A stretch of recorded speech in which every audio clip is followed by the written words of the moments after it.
بسم اللہ الرحمن الرحیم. ناظرین السلام علیکم. ناظرین وی لاگ نمبر ہے 365. پہلی قسط ہے، سیرت النبی کی کتاب ہے اور ہیڈنگ چل رہا ہے ہمارا غزوہ احد، انتقامی جنگ کے لیے قریش کی تیاریاں. صفحہ نمبر ہے 388. ناظرین غزوہ احد انتقامی جنگ کے لیے قریش کی تیاریاں، اس کا سب ہیڈنگ غزوۃ الحمراء الاسد یہ چل رہا ہے. اس کا کچھ حصہ باقی ہے، وہ ہم آپ کے سامنے رکھنے جا رہے ہیں. وی لاگ نمبر 365، پہلی قسط 388 نمبر ہے صفحہ. ناظرین اس کتاب کا ٹائٹل ہے الرحیق المختوم، یعنی سیرت النبی صلی اللہ علیہ وسلم پر دنیا بھر میں اول انعام یافتہ یہ کتاب ہے، اور رائٹر ہیں اس کتاب کے مولانا صفی الرحمان مبارک پوری. ناظرین حضور کی سیرت انشاءاللہ سامنے آپ کے رکھیں گے صلی اللہ علیہ وآلہ وسلم. رابطہ عالم اسلامی مکہ مکرمہ کے زیر تمام منعقدہ سیرت نگاری کے عالمی مقابلے میں اول آنے والی عربی کتاب کا اردو ترجمہ ہے یہ جو ہم آپ کے سامنے رکھ رہے ہیں. نحمدہ ونصلی علی رسولہ الکریم. بسم اللہ الرحمن الرحیم. مشکل تھے راستے آسان ہو گئے، دشمن یہ دیکھ کر حیران ہو گئے. رکھا میرے نبی نے دنیا میں جب قدم، پتھر بھی کلمہ پڑھ کر مسلمان ہو گئے.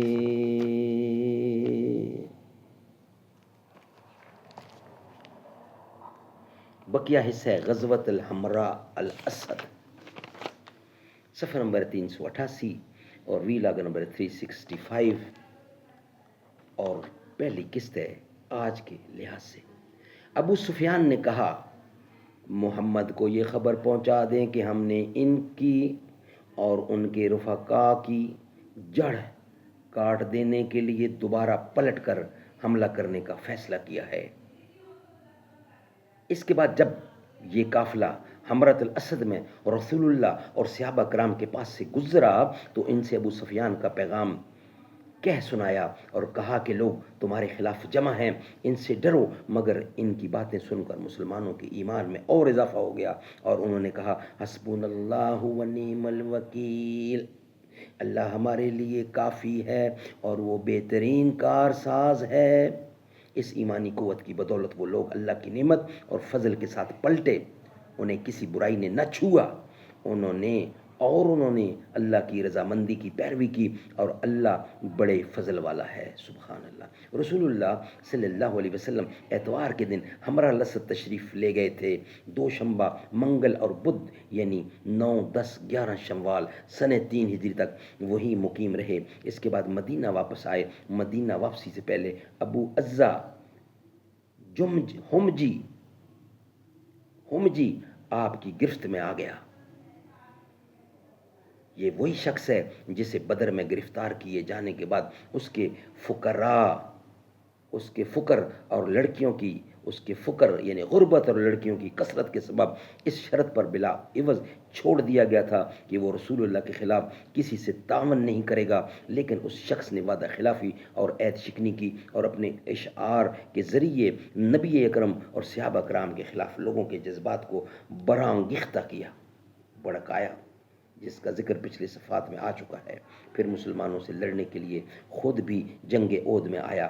جب یہ گرفتار کر کے رسول اللہ کی خدمت میں لایا گیا تو کہنے لگا محمد میری لغزش سے درگزر کر دو، مجھ پر احسان کر دو اور میری بچیوں کی خاطر مجھے چھوڑ دو. میں عہد کرتا ہوں کہ اب دوبارہ ایسی حرکت نہیں کروں گا. نبی اکرم صلی اللہ علیہ وسلم نے فرمایا اب یہ نہیں ہو سکتا کہ تم مکے جا کر اپنے رخسار پر ہاتھ پھیرو اور کہو کہ میں نے محمد کو 2 مرتبہ دھوکہ دیا. مومن ایک سوراخ سے 2 مرتبہ نہیں ڈسا جا سکتا. اس کے بعد حضرت زبیر یا حضرت عاصم بن ثابت کو حکم دیا اور انہوں نے اس کی گردن مار دی. اسی طرح مکے کا ایک جاسوس بھی مارا گیا. اس کا نام معاویہ بن مغیرہ بن ابی عاص تھا اور یہ عبد الملک بن مروان کا نانا تھا. یہ شخص اس طرح زد میں آیا کہ جب احد کے روز مشرکین مکہ یعنی مشرکین واپس چلے گئے تو یہ اپنے چچیرے بھائی حضرت عثمان بن عفان رضی اللہ سے ملنے آیا اور حضرت عثمان نے اس کے لیے رسول اللہ سے امان طلب کی. آپ نے اس شرط پر امان دے دی کہ اگر وہ 3 روز کے بعد پایا گیا تو قتل کر دیا جائے گا. لیکن جب یہ مدینہ اسلامی لشکر سے خالی ہو گیا تو یہ شخص قریشی یعنی قریش کی جاسوسی کے لیے 3 دن سے زیادہ ٹھہر گیا، اور جب لشکر واپس آیا تو بھاگنے کی کوشش کی.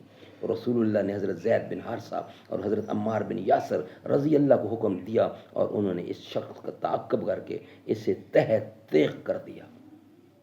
غزوہ حمراء الاسد کا ذکر اگرچہ ایک مستقل نام سے کیا جاتا ہے، مگر یہ در حقیقت کوئی مستقل غزوہ نہ تھا، بلکہ غزوہ اود ہی کا جزو تتمہ اور اسی کے صفات میں سے ایک صفحہ تھا. سبحان اللہ، سبحان اللہ. ناظرین، یہ ویلاگ ہمارا یہاں انکمپلیٹ ہوتا ہے. نیکسٹ ویلاگ ہمارا ہوگا جنگ اود میں فتح و شکست کا ایک تجزیہ، وہ ہم آپ کے سامنے رکھیں گے، مگر نیکسٹ ویلاگ کی صورت میں. یہ ویلاگ ہم یہاں ہی کلوز کرتے ہیں.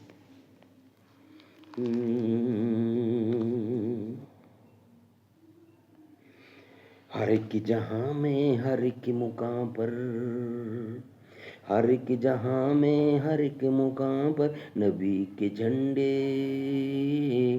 گڑے ہوئے ہیں. ہر ایک جہاں میں ہر ایک مقام پر نبی کے جھنڈے گڑے ہوئے ہیں. جو ان کی عظمت کو مانتے ہیں نبی کے در پہ پڑے ہوئے ہیں.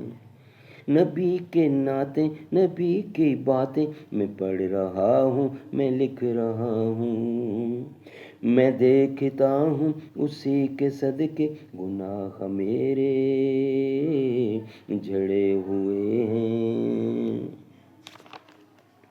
نبی کے ساتھی تو ہیں ستارے، چمک رہے ہیں دھمک رہے ہیں. اے موتیوں کی لڑی صحابہ، یہ کیا نگینے جڑے ہوئے ہیں.